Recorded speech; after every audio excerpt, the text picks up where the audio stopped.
Une chaîne de valeur agricole est un ensemble de personnes et d'entreprises qui travaillent à différentes étapes des filières agricoles. La chaîne de valeur comprend toutes les personnes qui travaillent pour amener le produit du champ où il est cultivé jusqu'aux consommateurs qui vont l'utiliser. Cette vidéo explique l'importance de toutes les actions individuelles des membres de la chaîne de valeur. L'exemple que nous allons voir montre comment des attitudes négatives peuvent affecter l'ensemble d'une chaîne de valeur agricole. Voici un agriculteur. Observons comment il cultive son maïs. Cet agriculteur utilise des semences de mauvaise qualité.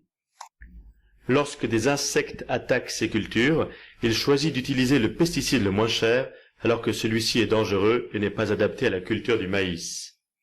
Lorsqu'il récolte son maïs, il ne le fait pas bien sécher, ne le nettoie pas bien et le stocke mal dans des sacs sales. Il ajoute même des pierres et du sable dans un sac pour le rendre plus lourd. Un commerçant fait une proposition de prix au producteur pour lui acheter son maïs. Le producteur refuse et demande un prix plus élevé.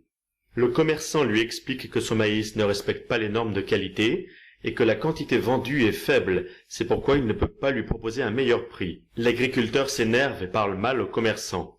Il repart avec son produit sans dire au revoir au commerçant. L'agriculteur décide d'aller à la ville pour vendre directement son maïs là-bas. En ville, les commerçants refusent le maïs du producteur car ils demandent un prix trop élevé et la qualité de son maïs n'est pas bonne. Le producteur commence à s'inquiéter car il a peur de ne pas trouver d'acheteur pour son maïs. Finalement, il trouve un commerçant qui accepte d'acheter son maïs, mais à un prix très bas car il n'a plus le choix.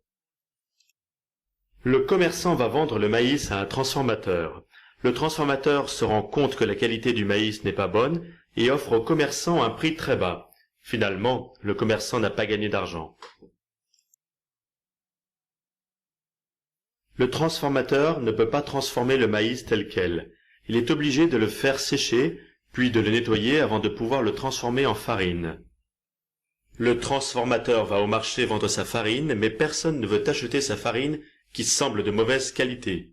Finalement, une femme négocie un prix bas pour la farine et l'emporte chez elle. La femme prépare un plat pour sa famille avec la farine de maïs qu'elle vient d'acheter. Mais sa famille n'aime pas beaucoup le goût de ce plat. Le plat contient des grains de sable et un des enfants tombe malade à cause des produits toxiques utilisés pour traiter le maïs. Au final, ni le producteur, ni le commerçant, ni le transformateur, ni la consommatrice ne sont satisfaits. Il n'y a pas de confiance entre les membres de la chaîne de valeur. Tout le monde doit travailler avec un mauvais produit et gagne peu d'argent. Comment cette situation peut-elle être améliorée? Dans ce deuxième exemple, on va voir comment une attitude positive peut influencer l'ensemble de la chaîne de valeur. Observons cet autre producteur. Ce producteur-là utilise des semences de bonne qualité. Il choisit un traitement contre les insectes adapté au maïs et ne traite que les endroits de sa parcelle qui sont attaqués. Il récolte donc une grosse quantité de maïs qu'il sèche bien, nettoie bien et met dans des sacs propres. Sa femme vanne bien le maïs pour enlever tous les corps étrangers. Il stocke son maïs correctement dans un endroit sec et aéré. Lorsqu'un commerçant se présente et propose d'acheter sa production, le producteur l'accueille chaleureusement, mais il cherche à avoir des informations sur la situation du marché en appelant d'autres producteurs et d'autres commerçants.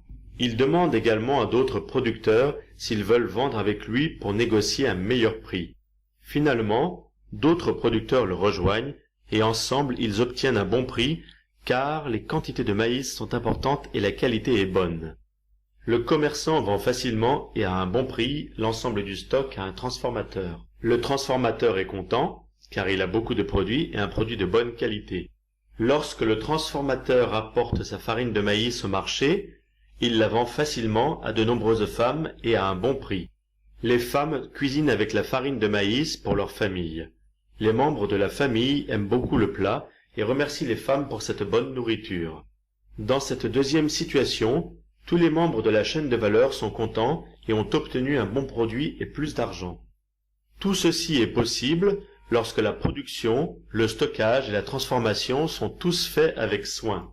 Mais surtout, Une chaîne de valeur est efficace et gagnante lorsque les producteurs, les commerçants et les transformateurs travaillent ensemble pour construire des relations de confiance et s'adapter à la demande des consommateurs finaux. Enfin, une chaîne de valeur fonctionne bien lorsque les producteurs, les commerçants et les transformateurs sont tous bien informés sur la situation du marché et plus particulièrement sur l'état de l'offre et de la demande. Tous ensemble, travaillons à construire des chaînes de valeur agricoles gagnantes.